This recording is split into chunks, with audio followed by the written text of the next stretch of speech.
Santo és o teu nome, Senhor. Saudamos os irmãos, os nossos visitantes, com a graça e com a paz do Senhor. Os irmãos podem se assentar. Hoje nós estamos aqui reunidos, primeiro para cultuar o Senhor. Motivo da nossa reunião, de estarmos aqui hoje, é cultuarmos ao Senhor e fazer a formatura de 2 cursos aqui na igreja, que é o curso Homem de Verdade e o Ser Mulher. São 2 cursos que impactaram muito as nossas vidas, trouxe um esclarecimento mais aprofundado do que o curso Homem ao Máximo, baseado 100% na Palavra de Deus. E hoje nós vamos falar um pouquinho do curso e do que ele representa para nós. E o tema desta mensagem não poderia ser outro, deixando as coisas de menino para trás. Parece até, sim, já li esse texto, eu conheço esse texto, mas o curso Homem de Verdade e Ser Mulher mexe com a estrutura de tal modo que faz você refletir o quanto nós somos meninos em algumas circunstâncias, quanto nós somos infantis em algumas decisões, em algumas palavras, como nós atingimos algumas pessoas agindo de forma infantil. E eu digo para os irmãos, a oportunidade que nós temos de fazer esse curso, ela é transformadora. Quem fez Homem ao Máximo já deu assim um passo de profundidade na palavra. Quem está fazendo, quem está terminando, porque o curso Homem de Verdade não conseguimos terminar dentro do prazo. Nós temos ainda mais umas 3 aulas, não? O povo fala muito, irmãos. Então nós temos aí como que esse curso tocou, mexeu com a hombridade, O curso de mulher, Ser Mulher, trouxe exemplos de mulheres bíblicas, como aplicar no nosso dia a dia, como uma mulher pode aplicar na sua casa, no seu casamento, na sua família. E a mensagem não poderia ser outra, que nós precisamos deixar as coisas de menino para trás. Eu queria que os irmãos abrissem a palavra do Senhor em 1 Coríntios 13, verso 11. 1 Coríntios 13, verso 11, diz assim: quando eu era menino, falava como menino, sentia como menino, discorria como menino, mas logo que cheguei a ser homem, acabei com as coisas de menino. Quem está falando esse texto, obrigado meu amor, quem está falando esse texto, nada mais, nada menos do que o apóstolo Paulo. O apóstolo Paulo, ele se abre aqui no capítulo 13, no verso 11, dizendo: quando eu era menino, eu falava como menino, sentia como menino, raciocinava como menino, mas quando me tornei homem, deixei para trás as coisas de menino. E nós vamos parar para analisar aqui, quando nós trazemos essa palavra para os dias de hoje, a sociedade hoje interpreta isso aqui de forma muito resistente. Nós vivemos numa sociedade hoje que amadurecer parece que é andar na contramão. Tem um negócio de, cadê meus filhos? Negócio de áurea, não é isso? Como é que é esse negócio? Formar o quê? Fala aí. Farma. Esse negócio aí, irmãos, para a gente que é antigo, até falar esse negócio é difícil, irmãos. Aí tem o cara se jogando no chão, tremendo, porque... e todo mundo batendo pau para esse negócio, achando que isso é maturidade. A sociedade está enlouquecendo, nós estamos vivendo num mundo que está enlouquecendo. Então, esses cursos trazem uma realidade que não dá para ser menino. Mas vamos entender por que o apóstolo Paulo escreveu isso no capítulo 13. Se nós olharmos o capítulo 13 de Coríntios, vai falar sobre o amor. E lá no final o apóstolo Paulo ele vai dizer, olha, precisamos deixar as coisas de menino para trás. Então vamos lá. É importante a gente entender que o apóstolo Paulo, quando ele escreve a carta à igreja de Corinto, o apóstolo Paulo, ele estava na cidade de Éfeso, no ano 55 depois de Cristo. E a igreja de Corinto, para quem o apóstolo Paulo está escrevendo, para quem está endereçando essa carta, era uma cidade, Corinto era uma cidade, era uma metrópole, ali havia, os estudiosos dizem que ali a cidade funcionava 24 horas, era uma cidade movimentada, os templos pagãos ficavam acesos dia e noite, havia movimento, a cidade não parava.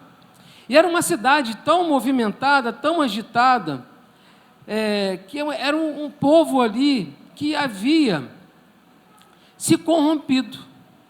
Era uma igreja que estava corrompida, marcada pela idolatria dentro da igreja, marcada pela imoralidade sexual dentro da igreja, marcada por uma obsessão de ostentação dentro da igreja. E essa ostentação, ela vinha porque uns queriam ser melhor do que os outros. Veja, dentro da igreja, não, eu sou melhor do que fulano, eu sou melhor do que ciclano. Então havia essa disputa dentro de uma igreja a qual o apóstolo Paulo havia passado, havia ensinado. Tanto é que o apóstolo Paulo, ele vai dizer, logo no início do 1 Coríntios, ele vai dizer o seguinte: estou falando com vocês como criança. Porque havia tanta imaturidade naquela igreja que ele teve que advertir, e ele usou uma linguagem. E quando o apóstolo Paulo ele toma conhecimento dessas coisas, juntamente com o conhecimento do problema da igreja, da disputa, de ego, havia outras dificuldades, o apóstolo Paulo recebeu uma série de perguntas que aquela igreja estava com dúvida de novo. Pergunta a respeito de casamento, pergunta a respeito do apostolado, pergunta a respeito sobre a imoralidade sexual, perguntaram a respeito do amor, dos dons. Se nós olharmos o 1 Coríntios, nós vamos ver que o apóstolo Paulo, em cada capítulo, ele está respondendo uma pergunta para aquela igreja, ensinando como que aquela igreja deve se comportar. Então, os irmãos imaginam, aquela igreja começaram a brigar, dizendo o seguinte: eu sou de Paulo. Aí outro grupo dizia, eu sou de Pedro. Outro grupo dizia, eu sou de Apolo. E aí, iam, cada um, e o outro grupo dizia, eu sou de Paulo, eu sou de Apolo, eu sou de Pedro. E outros diziam, eu sou de Cristo.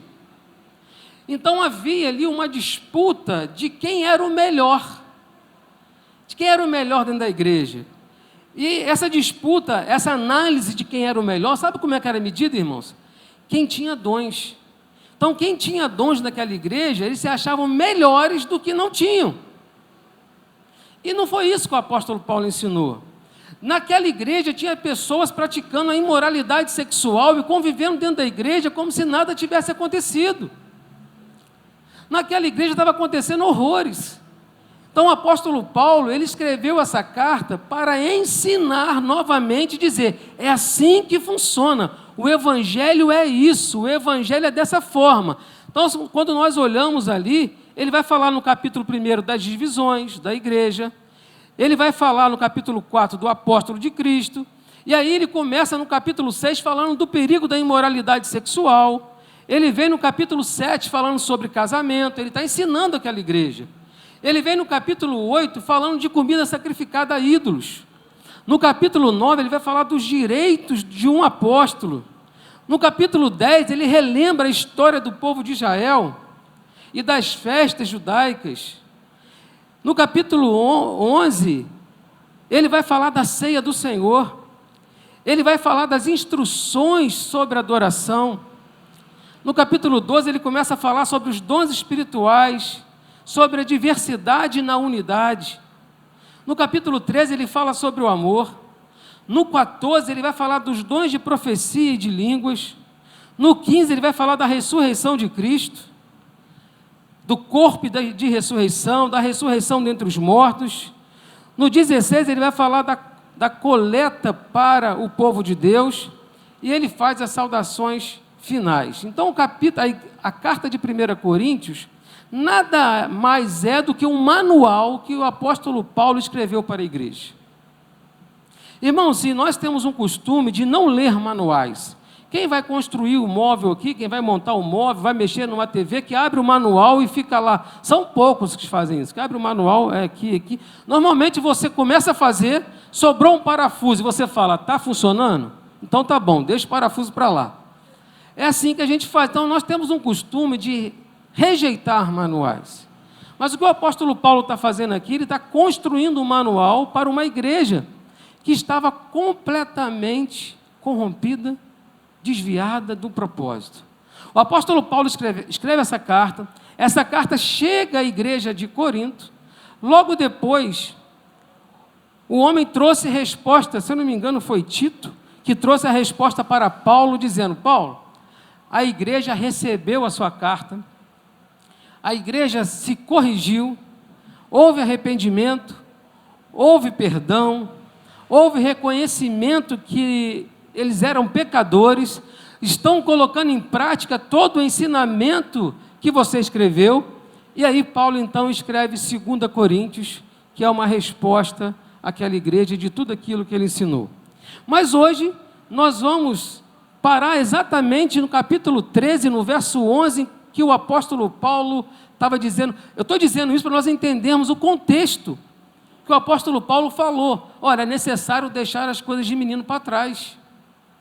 Ninguém é maior do que Cristo. Ninguém é de Pedro, ninguém é de Paulo. Nós todos somos de Cristo, porque foi Cristo que morreu na cruz do Calvário por nós. Então o apóstolo Paulo chama a atenção daquela igreja e fala, para de ser infantil. Não fui eu que morri por você, não fui eu que te batizei, não foi no meu nome, foi em nome de Cristo. Então para de infantilidade, dizer que você é de fulano, você é de ciclano. Hoje existe uma discussão, eu sou arminiano, eu sou calvinista, eu sou aquilo. Nós somos de Cristo, louvado seja o nome do Senhor. Essa é a nossa identidade, uma igreja de Cristo. Qual teologia vocês seguem? Nós seguimos uma teologia, uma base, mas nós somos de Cristo. Nós não podemos discutir, porque essa discussão não leva ninguém para o céu. Nós somos de Cristo. Nós temos essa base que o apóstolo Paulo está dizendo para aquela igreja ali, para de dizer que Pedro é melhor, que Paulo é melhor, que Apolo é melhor. Não, nenhum homem se iguala, se compara com Cristo. Nós somos de Cristo. Irmãos, e quando nós trazemos essa mensagem, eu estou querendo lembrar aqui aos formandos, os irmãos que vão se formar hoje, os irmãos que fizeram o curso Ser Mulher e Homem de Verdade. Quantas vezes no curso nós se deparamos com lições que diziam a mesma coisa, para de ser menino, para de pensar que o mundo gira à sua volta. Quantas vezes fomos confrontados com a palavra, com esse manual que é a palavra de Deus, dizendo, para de falar isso, para de fazer isso, para de tratar tua família assim, para de tratar tua esposa assim. Como nós fomos confrontados, de tal maneira que muitas vezes se faz necessário de parar e levar à cruz o nosso problema, o nosso medo, a nossa insegurança, os nossos pensamentos pecaminosos. Porque é isso, irmãos, o pecamento, o apóstolo Paulo, o pecado, o apóstolo Paulo fala que quando ele era menino, ele agia como menino. E você já viu o egoísmo infantil? O brinquedo é meu, não brinca, ninguém mexe, só pensa em si. É natural, a criança é assim, ela precisa ser ensinada a dividir, ela precisa ser ensinada em compartilhar, porque normalmente, se não for ensinada, o intuito é ela pensar em si mesma, em si mesma. E é exatamente isso que acontece com as nossas vidas, irmãos. Nós, às vezes, temos um egoísmo infantil. Uma criança, ela é o centro do seu próprio universo. Ela chora quando não é atendida, quer tudo para si, foge da responsabilidade, culpa os outros pelos seus erros e não consegue pensar no bem-estar coletivo. Quem fez que fez isso aqui? Foi fulano. Sempre transferência de culpa. E quando nós trazemos, deixando as coisas de menino para trás, nós olhamos como a nossa natureza humana age dessa forma, de transferência de culpa, de infantilidade. No casamento, às vezes, casais param de se falar por causa de uma palavra infantil, às vezes uma brincadeira, uma coisa que foi interpretada de outra forma, e o casamento entra num conflito, numa crise por esse motivo. Na igreja não é diferente. Fulano passou por mim, nem falou comigo. Não vou mais na igreja. Aí eu pergunto, foi fulano que morreu na cruz por você? Não foi, irmãos. Então nossa mentalidade precisa amadurecer. E como amadurecer? Como a gente consegue amadurecer diante de uma sociedade que pensa ao contrário? Como amadurecer diante de circunstâncias? Porque assim, muitas vezes amadurecer dói. Dói, porque para amadurecimento requer confronto. Vai te confrontar. Alguém falar para você que você está errado, e você parar para refletir que está errado, dói, mas é necessário. E o apóstolo Paulo, ele usa um termo no grego, que ele diz que quando ele fala acabei com as coisas de menino, significa exatamente anular, abolir, não quero mais isso para a minha vida. É uma ação, que essa ação só consegue ser realizada quando nós andamos em espírito. Nós não conseguimos viver uma vida amadurecida se nós não andarmos em espírito, porque é o Espírito Santo que faz com que quebra o meu coração, que molda o meu coração para que eu possa amadurecer. Só o Espírito Santo é capaz de quebrar o coração do homem. Sabe aquela pessoa que você olha e você fala, essa pessoa nunca vai mudar.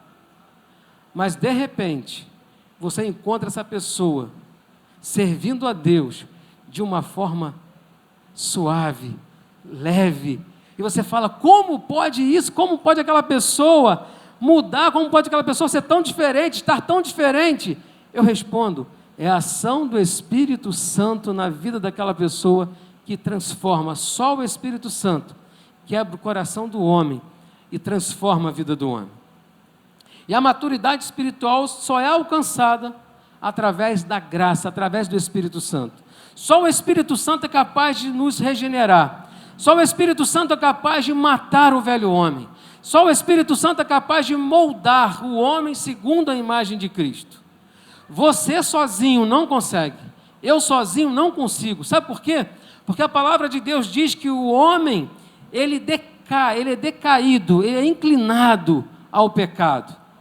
Quando ele tem a oportunidade, ele vai pecar. Ele só não peca porque o Espírito Santo, que habita na nossa vida, nos conduz, nos alerta, porque senão o tempo inteiro nós estamos pecando. E aí, irmãos, qual é o diagnóstico aqui?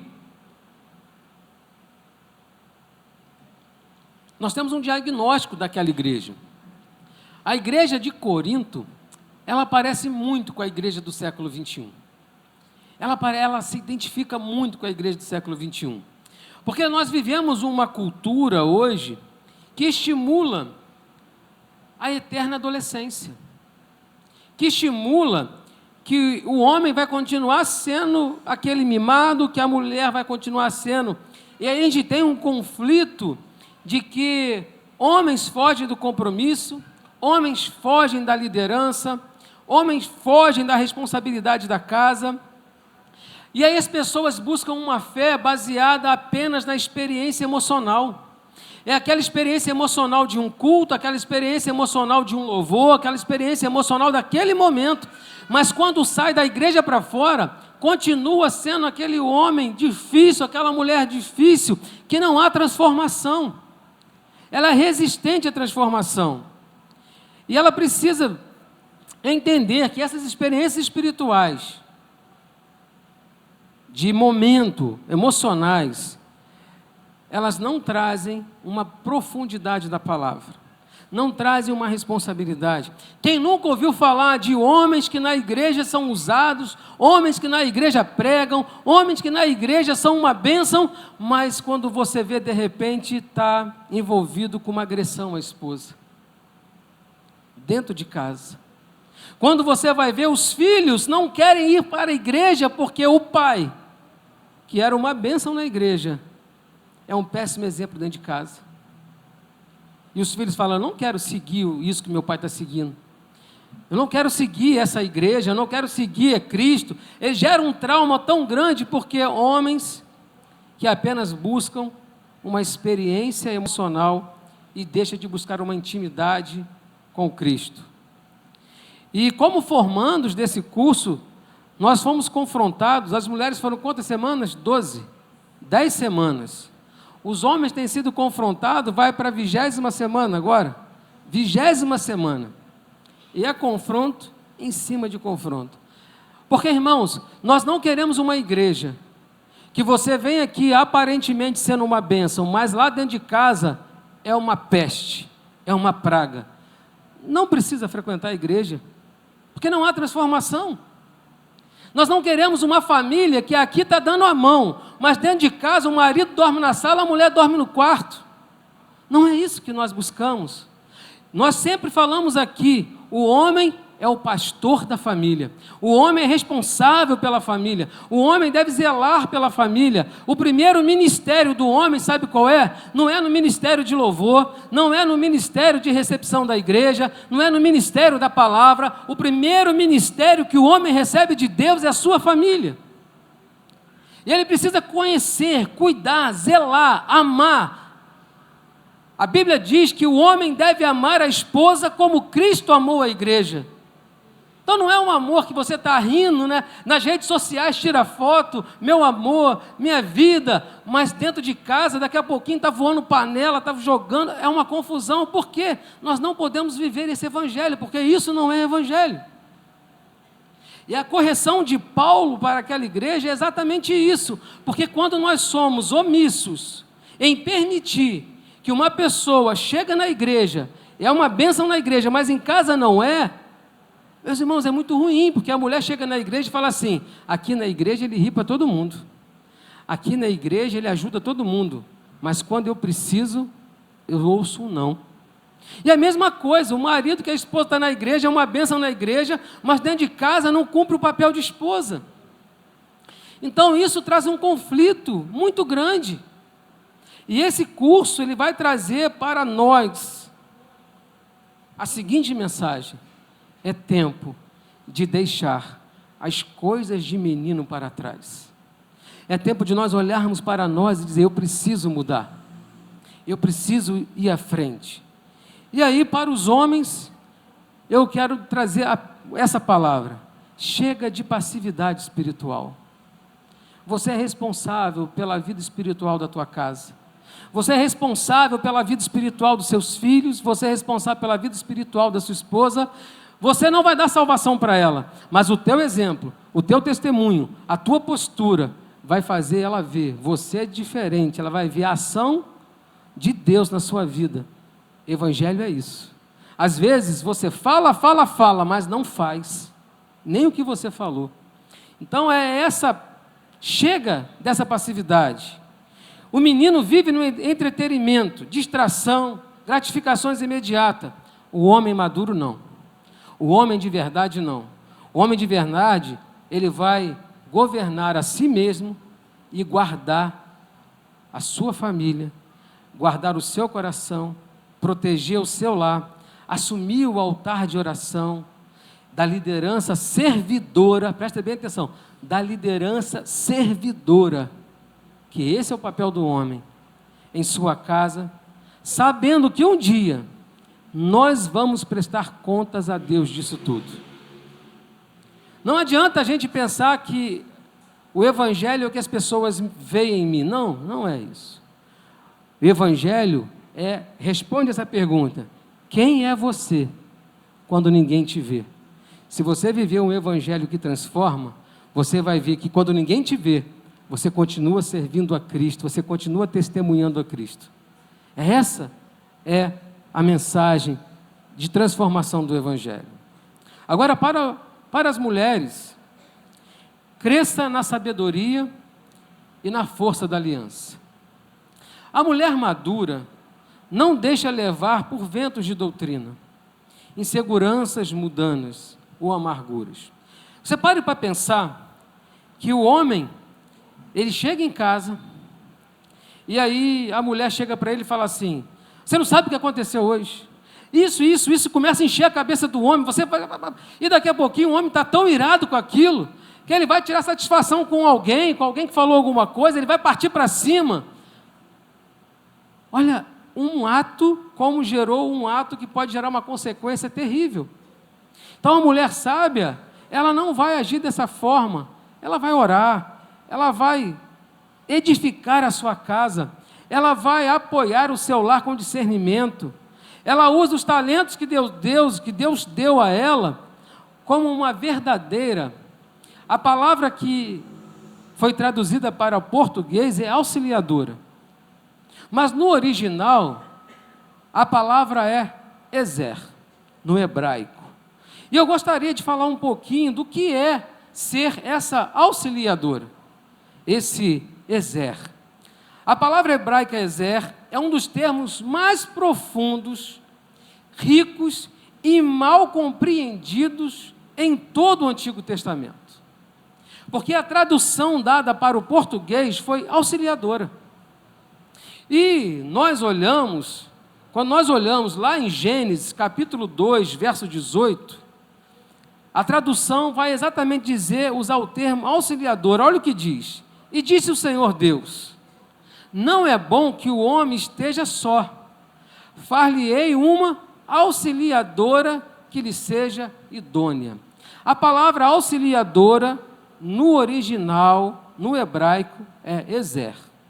O que acontece? Infelizmente, no nosso idioma, nosso contexto cultural, a palavra auxiliadora, ela ganha uma conotação secundária.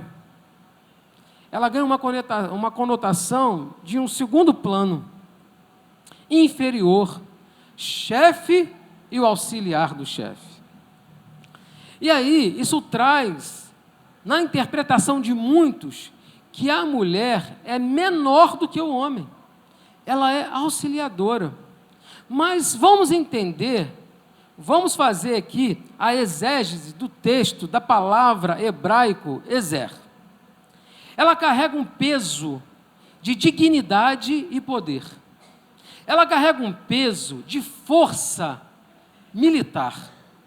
E essa palavra, ela representa força, poder, socorro, resgate. E muitos teólogos vão dizer que a tradução correta a ser utilizada ali não deveria ser auxiliadora, deveria ser trazido do original e colocar como força aliada. Se nós lermos o texto usando o original, seria assim: e disse o Senhor Deus, não é bom que o homem esteja só, far-lhe-ei a mulher como força aliada do homem. Porque o original é isso. E aí eu fui pesquisar quantas vezes a palavra ezer aparece na Bíblia. Quantas vezes ela é citada na Bíblia. E aí, no Velho Testamento, no Antigo Testamento, essa palavra vai aparecer 21 vezes. 21 vezes ela aparece no Velho Testamento. Apenas 2 vezes se refere à mulher. Ezer, ela vai aparecer em Gênesis 2:18 e em Gênesis 2:20. Ela aparece 3 vezes como um aliado militar em tempo de guerra. Durante 3 mensagens, 3 vezes, ela vai aparecer como um aliado militar. Quando você está na guerra, está difícil, você não está conseguindo vencer, e chega um aliado militar para te ajudar a vencer a batalha. Nesse contexto que essa palavra é usada.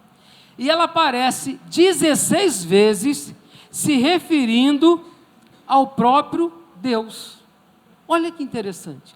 A palavra ezer aparece 16 vezes se referindo ao próprio Deus como socorro, como força do seu povo.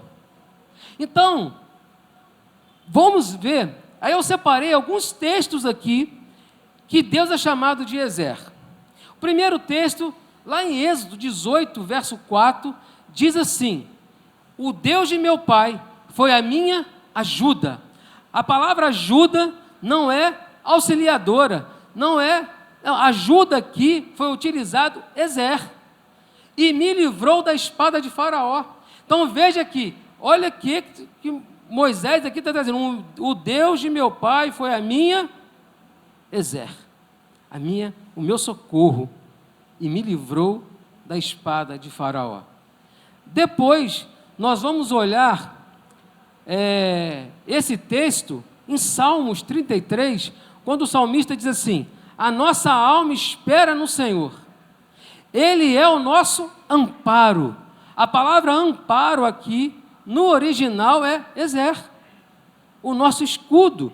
O que o salmista está dizendo aqui? Que a nossa alma espera no Senhor, Ele é o meu socorro, Ele é o meu socorro, Ele é o meu escudo.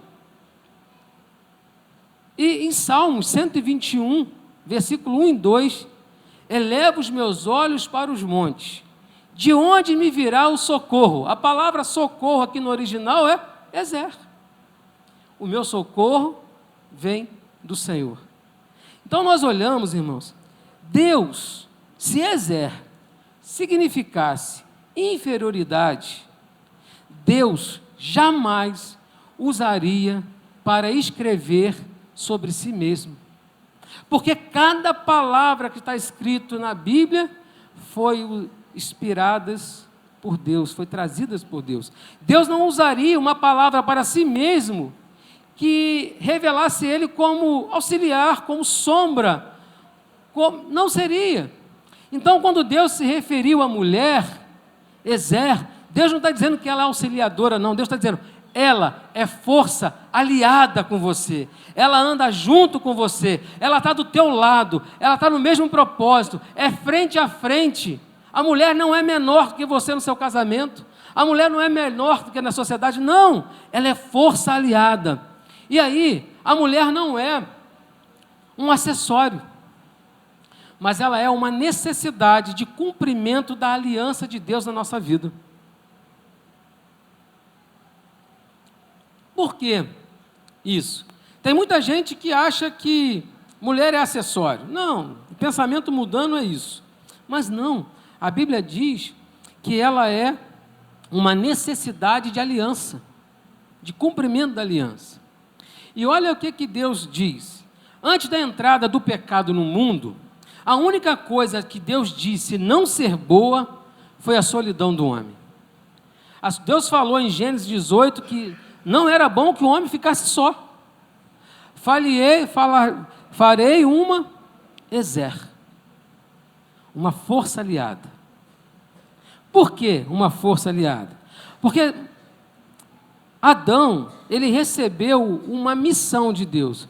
E essa missão de Deus, que Deus deu a Adão, ela é chamada de mandato cultural. O que é um mandato cultural? É governar a terra, é subjugar a terra, é povoar. E aí, como que Adão sozinho vai povoar a terra? Não tem condição. E aí Deus fala, farei uma força auxiliadora. O que Deus está dizendo aqui? Adão, sem Eva, você não consegue fazer, não consegue cumprir o mandato cultural, aquilo que eu estou fazendo, que eu estou falando para você. Então a mulher, ela é uma força aliada. E nesse curso, Ser Mulher, a mulher aprendeu como é ser uma força aliada. Nós se deparamos hoje no mundo com dois extremos errados. O primeiro extremo é o machismo tóxico. É o machismo, é o homem, eu que mando na minha casa, a mulher aqui não fala, tem que me ouvir, e aquele negócio, é o machismo. E nós aprendemos no curso que autoridade não é autoritarismo, que liderança não é impositiva. E aí o machismo ele trata a mulher como ser passivo, silenciando ela. E por outro lado, nós temos o feminismo secular, que vai estimular a mulher a competir com o homem. Tem que competir, tem que ser isso, você é mais do que ele, né? E tenta anular o homem. Nós vivemos numa sociedade que o homem está sendo anulado. Você vê em desenhos infantis anulando a ação do pai. Tem um desenho chamado Peppa Pig, que o pai é um idiota. A criança chama o pai de bobo, e ali é motivada a isso. Ou seja, nós vivemos numa sociedade que tenta competir com o homem, tirar a figura do pai, tirar a figura do homem macho. Está difícil. Você vê situações hoje, então assim, dois extremos. Um defende que a mulher é menor e o outro defende que o homem é menor. E aí tem conflito, irmãos. E aí não tem força aliada. E aí não tem segurança, não tem. Mas a palavra de Deus, ela traz resgata, um equilíbrio onde a mulher é a força aliada, exercendo uma liderança inteligente, os dons, força espiritual, como uma força aliada. É a defensora do lar, intercessora, conselheira sábia, parceira estratégica na aliança. Eu não sei os irmãos, mas ontem eu estava conversando com a minha esposa e eu falei com ela, estava falando da palavra, foi hoje, né? Falando da palavra, e eu meditando na palavra, eu trouxe quantas coisas na minha vida que eu falei, eu vou fazer, e quando eu ia conversar com a minha esposa, eu falava, não é melhor pensar, não é melhor isso, tem um outro olhar. E quantas vezes houve uma época da minha vida que eu estava mal, desanimado, angustiado, querendo desistir, e eu lembro que uma noite eu acordei com um sussurro. Eu sussurro, que barulho é esse? Quando eu olhei, abri meus olhos, Thalita estava orando comigo, estava orando para mim.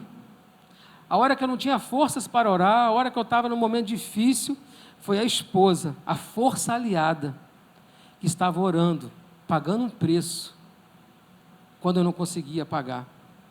Isso é força aliada. Mas o homem também é força aliada da mulher. Ele anda junto também. E é esse equilíbrio que nós precisamos entender. Por isso que, deixando as coisas de menino para trás, se no teu casamento, se na tua casa, você está medindo forças, quem manda mais, quem é o chefe, você vai ter conflito. Vai ter conflito. E se a mulher está disputando isso com o marido também, vai ter conflito. Então, qual é a aplicação prática, irmãos, para a igreja? Qual é a aplicação prática na nossa vida? No casamento, no relacionamento, na igreja? A imaturidade grita, revida e exige direitos. Quando você fala assim, mas eu tenho o meu direito, imaturidade. Porque às vezes vai custar tão caro, mas tão caro para você dizer que venceu uma batalha. Às vezes você vai ter o orgulho de dizer, eu venci, mas perdeu filhos, perdeu casamento, perdeu amigos. É uma reflexão que precisamos fazer. Deixa as coisas de menino para trás. A maturidade espiritual, ela age diferente. Ela perdoa. Por isso que o apóstolo Paulo, ele vai falar de deixar as coisas de menino para trás, no capítulo 13 de Coríntios, que fala sobre o amor. O amor tudo suporta. O amor tudo espera. Só acontece isso com maturidade. Só com maturidade. Porque a pessoa madura, ela pode ter até estar certa, mas ela vai pedir perdão. Ela vai pedir perdão. Ela não vai revidar, ela não vai gritar. A pessoa madura vai suportar com paciência. Ela vai dialogar a verdade. Ela vai buscar a paz e a aliança. Deixar as coisas de menino significa parar de destruir relacionamentos por causa de orgulho e começar a construir lares que refletem a santidade de Cristo. Que hoje, os irmãos que vão se formar, possam lembrar de uma coisa: o curso não acaba com a formatura. O curso continua na prática, na sua prática como homem de verdade na sua casa, na sua prática como ser mulher em casa, o curso continua. O departamento de louvor pode vir. E aí, irmãos, só fazendo o fechamento, Paulo encerra este raciocínio, lembrando que agora conhecemos em parte, mas um dia veremos face a face. E quando caminhamos nessa terra, o Senhor nos chama a abandonar a infância do pecado e a marchar rumo à maturidade. Eu quero que você faça uma reflexão com você agora. Quantas vezes você já perdeu por ser imaturo, por orgulho, por dizer eu estou no controle, é eu que mando? Quantas vezes você sofreu depois dessa decisão de agir dessa forma? Eu quero te convidar hoje a rasgar esse orgulho infantil, a curar a imaturidade. Faça de você uma pessoa madura. Perdoe, ame, ceda, mas seja feliz. A autoridade de um homem de verdade não está na imposição, está no exemplo de pai, de marido, de filho. É maturidade. Às vezes você vai perder batalhas. Alguém vai olhar e vai dizer assim: ele foi bobo, ele se calou, ele não reagiu, ele não gritou para a sociedade, e você está sendo tolo. Mas você sabe o valor do seu casamento, você sabe o valor da sua família. Eu quero que você reflita na sua casa, no seu lar, na sua esposa, no seu esposo, nos seus filhos, e deixe as coisas de menino para trás, para que você possa proclamar uma vida de suficiência no Evangelho de Cristo, uma vida em que você sabe que não sou eu que estou no controle, é Cristo. Não sou eu que vou fazer o que quero, mas eu vou obedecer o manual, a palavra de Deus. Eu vou ceder. Senhor, às vezes eu vou até chorar, vai doer, o confronto dói, mas é necessário, porque um dia nós vamos prestar conta a Deus de tudo isso. Então deixe as coisas de menino para trás, para você ser um homem e uma mulher para a glória de Deus. Aleluia. Pai, que você possa ser um instrumento na mão do Espírito Santo, na sua casa, no seu trabalho, na sua vida. Vamos estar de pé, vamos louvar ao Senhor. Aleluia. Esse é o momento de nós refletirmos sobre o poder de Deus, sobre a nossa casa, sobre a nossa família, sobre a nossa vida, sobre tudo aquilo que Ele tem disposto a nós. Deus está aqui para operar no seu coração. Aleluia. Jesus, quero declarar teu nome. Faça desse louvor a sua oração. Sobre toda mente e coração. Só existe paz na presença do Senhor. Pois sei que existe paz em tua presença. Aleluia. Clamo Jesus. Glória a Deus, aleluia. Jesus, quero declarar teu nome. Aleluia. Quebrando os vícios dessa geração. Quebra a imaturidade da tua vida hoje. Declaro que é esperança e liberdade. Ore ao Senhor hoje. Clamo Jesus. Aleluia.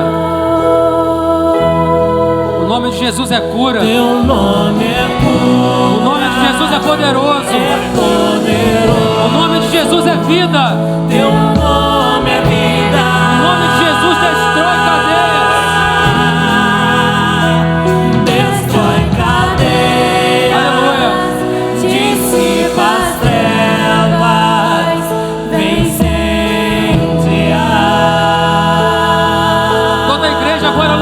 cantando, declarando o nome de Jesus. Jesus, quero declarar teu nome. Aleluia. Sobre toda alma em depressão, ansiedade e medo, saio agora, clamo Jesus. Teu nome é cura, é poderoso, teu nome é vida. O teu nome é vida, destrói cadeias, dissipa as trevas, vem incendiar. Teu nome é cura, é poderoso, teu nome é vida. Só o teu nome é vida, destrói cadeias, dissipa as trevas, vem incendiar. Aleluia. Declare pelas ruas o nome de Jesus. Sobre a escuridão ele vai trazer a sua luz. Sobre sua família, clame o santo nome Jesus.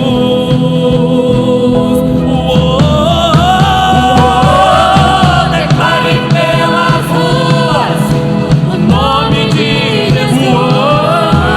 Sobre a escuridão ele vai trazer a sua luz. Sobre sua família, clame o santo nome Jesus. Teu nome é cura, é poderoso, teu nome é vida. Destrói cadeias, dissipa as trevas, vem incendiar. Teu nome é